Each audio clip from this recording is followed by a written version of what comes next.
Astro Bot. Man, what an experience. When I saw this game get announced, I had a feeling like, yeah, sure, it's going to be a good game. I mean, I enjoyed Astro's Playroom. It's a nice bite-sized showcase of the PlayStation 5's new features and capabilities of the DualSense controller, coupled with some nice platforming. But I was not ready for how good Astro Bot is. And my guess is that you will not be either. Astro Bot is an exceptional platformer that stands up there with many of the more memorable platformers that we've experienced in recent memory, with distinct and cleverly crafted worlds, a multitude of fun and versatile gadgets that never wear out their welcome. It is a showcase of the DualSense and the PS5's strengths, much like Astro's Playroom, but it doubles down on many of the core ideas explored there and fleshes them out in this full-blown platforming adventure that is sure to win you over. To top all this off, it's just a charming homage to many of the icons that have defined and orbited around the PlayStation ecosystem throughout the years, and it's such a treat, and it's something that'll make you crack a smile multiple times throughout your playthrough. But overall, and most importantly, it is a good and honest platformer that is fun to engage with and play, and it's one that you can just really get lost in and feel that sense of wonder. And if you can not tell by now, I absolutely loved Astro Bot, and this game is one that invokes that sense of wonder and joy that this genre is known for, and is an absolute win for Sony because Team Asobi have made a game here that will be remembered as one of the highlights of 2024. And I'm here to tell you why, because this game is a fantastic platformer and is full of heart and charm, and it is a great game and a must play if you are a PS5 owner. So without further ado, let's get into my review for Astro Bot.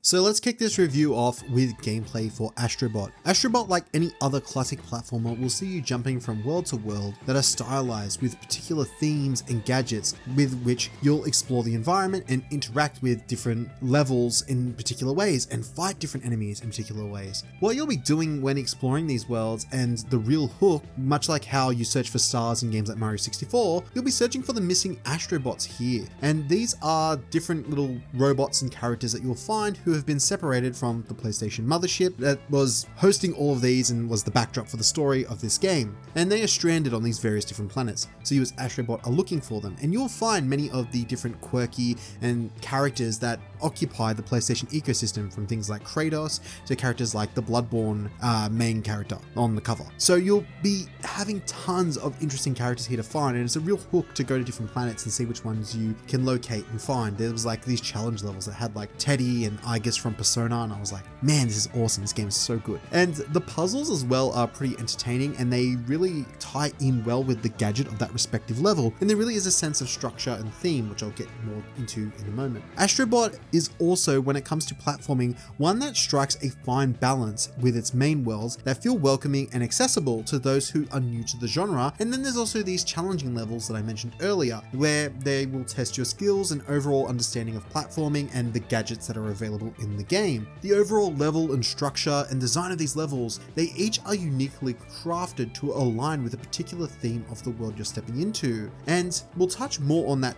theme and structure, but overall these themes for each world are so cohesive with the gadgets, the style of platforming, the way you interact with the environment, and the way that you get through place to place and the things that you pick up. Like, there's one level where you are spraying water on a tree that sprouts it to life, and then you are climbing up this level, and that is that tree, and that's the main centerpiece of this level. It is focused on traversing up this tree, and then you're using this vacuum-like gadget to suck up honey and then bounce off it when you shoot it out, and it's mad, and it really does make some really clever platforming that is unique, but does call these gadgets into question. But it isn't the centerpiece of the whole game, more these particular levels. And you'll see some of these gadgets reoccur, but they're used in different ways, and it makes this game feel fresh and fun with each world that you go to, and each gadget never really overstays welcome. And it's such a satisfying occurrence, and it's so good to just go back and play these levels. There is a real strong sense of structure, and I think that that is something that makes Astro Bot's worlds so significant and fun to traverse through. There are also secret collectibles and hidden levels that I won't go too much into here or spoil,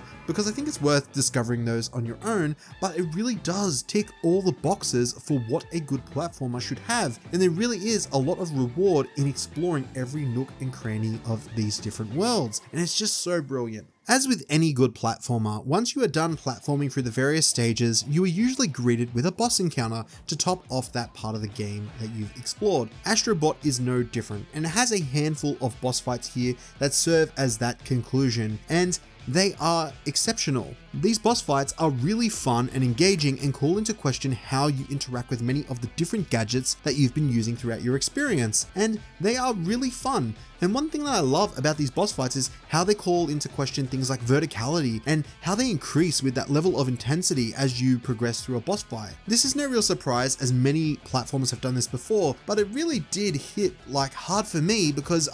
it was very nostalgic in a way. I remember those old boss fights in Crash Bandicoot where you'd see the arena get smaller every time you take off a piece of the boss's health, and it felt like that in Astro Bot. Like, it gets more and more intense as you progress through it, and I just think that these are great encounters, and they get really intense, and you see like lasers going everywhere, flames going off, and you're having to duck and jump, and it's incredible. And Astro Bot really does just make these encounters and really does bring to life the sense of spectacle that these types of boss fights are known for. And look, I know that it's nothing crazy in terms of the concept that I'm describing to you, but it's how Astro Bot does it. It's so graceful, so fun, and each boss fight feels distinct and memorable. There's these iconic types of animals that you'll be fighting, and the way of which you fight them is etched into my memory. They're not like bosses that have a lot of personality that you see throughout the story, but when you fight them, their boss fights in of itself are something that I think are quite entertaining. I guess that is one thing that I can touch on, like comparing this to other games like Mario or Crash Bandicoot, other notable platformers. I would say that many of the bosses you fight don't really have a strong sense of personality. They are more arbitrary villains, but I would still say that the boss fights in of themselves and the platforming throughout these encounters is really fun, and there were no real boss fights to me that I was like, oh, that wasn't very good. All of them had like memorable moments in the actual fights themselves, but I would say in terms of overarching personalities, none of the villains in this game really did stand out. I would say it was more the astrobots that you collected and the memorable cast of characters through the PlayStation library that you will be finding that really are the collective and memorable parts of this experience character-wise.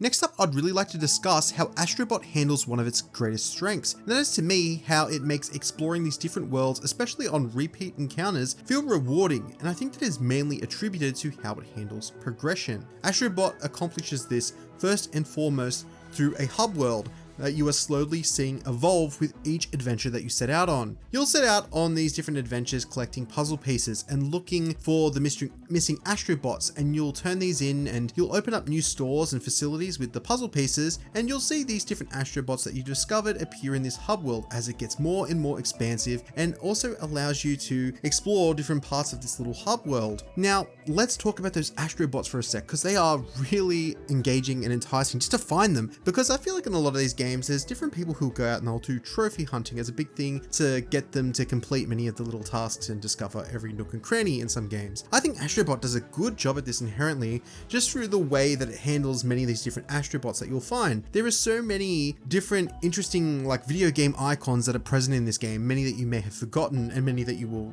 identify with and remember. And I think it's incredible that how they've handled this way of making a collectible that feels enticing, that you want to discover all of the different astrobots and see what's represented in this game. So let's talk about those a bit more for a sec here. There's about 300 of these astrobots to collect, and half of them are unique bots that embody one of these characters from various video games that are like an icon here, and they've appeared and influenced the PlayStation ecosystem over the years. There are some unique worlds as well that are centered around the universes of some of Sony's more recent standout stars. These worlds really do bring to life these Sony all-stars, and also many of these different characters as well in these worlds have unique mechanics tied to them too. But overall, this approach to collecting astrobots and these various challenges that are hidden in different locations and being able to try and find them and all the unique characters, it really is an interesting approach to the collectathon type of game that was pioneered with things like Mario 64, Banjo-Kazooie, and even with PlayStation games like Ratchet & Clank, Jax and Daxter, Crash Bandicoot. It's a different take on it, but it really does pay homage, especially to the Sony juggernauts.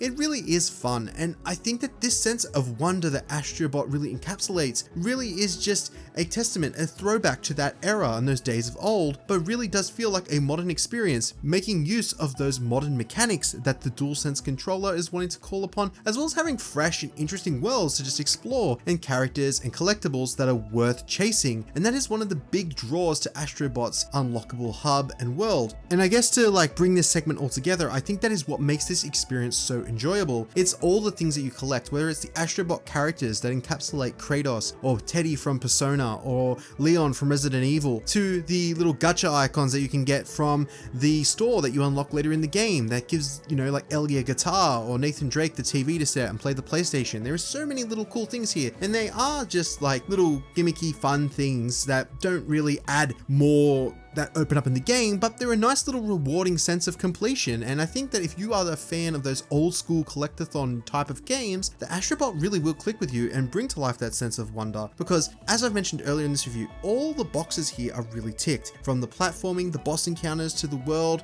and how it makes use of the features that are unique to the PS5, but also that sense of wonder, exploration, stylistic worlds, and also on top of that, fun collectibles to keep you engaged. Astro Bot has it all, and I think it does a really great job at that.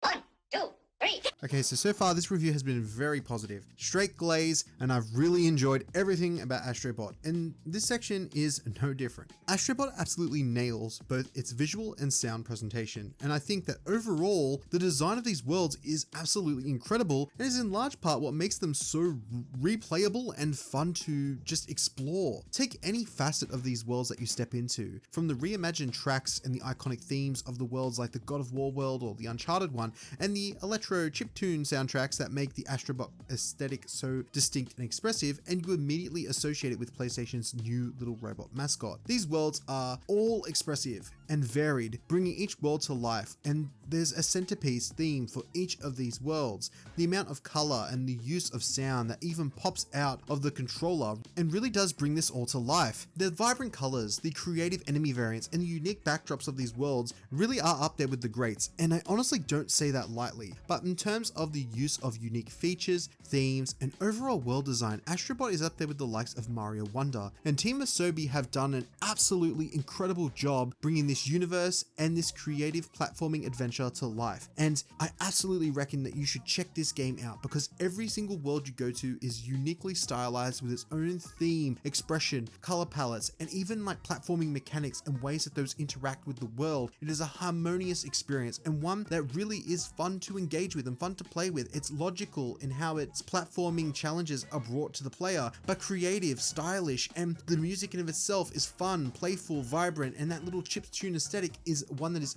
instantly identifiable. Overall, I think that the sound is and visual presentation and flair is one of the biggest highlights, and one that I think compares to many of the juggernauts of the platforming genre.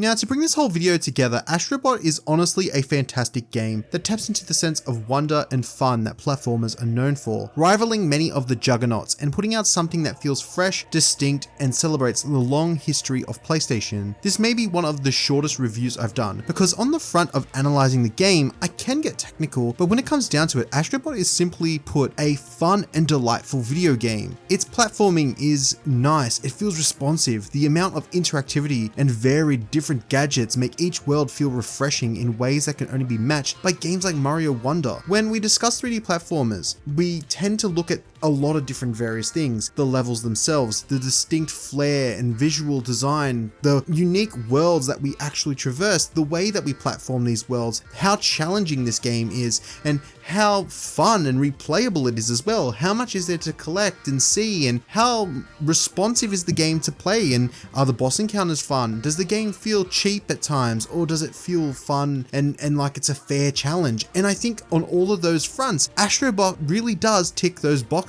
It really does feel like a refreshing and fun game to play, with boss encounters that feel distinct, memorable, and On that statement, it rings doubly true for the hundreds of charming astrobots and their interpretations of gaming icons that make this collectathon of a game so fun and keeps dragging you around and wanting you to like explore everything and just throws you in. Honestly, this game is a spectacle and it really does celebrate and bring back that sense of wonder that I haven't felt really in a game like this since I was a kid, and seeing more AAA games like this come out and surface these days, it really is great, and I'm loving the creative vision that we're seeing here from the folks at Team Asobi, and they absolutely should be proud of this game, and it is definitely one that I recommend checking out, especially if you have a PlayStation, because Astro Bot is one of 2024's biggest highlights. Thanks for watching.